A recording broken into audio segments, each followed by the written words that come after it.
What is your biggest weakness or what are your weaknesses? Comment répondre question ça dans le job interview?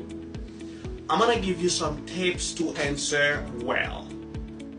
First, be real. Do not lie. Pas menti. 2. Do not say a weakness that is a core skill to the job. Pico dit yon faiblesse qui vraiment essentiel à job là. Always say something that is considered a strength as well. Essayez de dire bagay qui ka considéré comme yon force aussi. Do not say things like I am a perfectionist, I always like to procrastinate, parce que recruiters yo fatigué à bagay sa yo trop moun di yo. 4.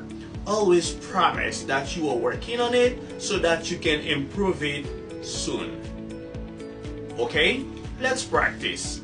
I am going to read yellow, you are going to read blue. Mwen pral li sa kan jaune nan, nou pral li sa kan bleu ya. What is your biggest weakness? What is your biggest weakness?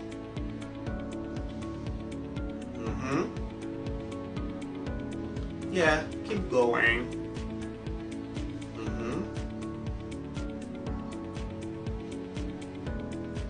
Kounya, allez dans section commentaire, écris pour moi comment tu répondre question ça dans un job interview à partir des tips que m'boy. Toujours songez mes petites vidéos ça dans favori, suivez-nous pour qu'à joindre plus vidéos comme ça et puis reposter pour plus l'autre monde. Bye everybody.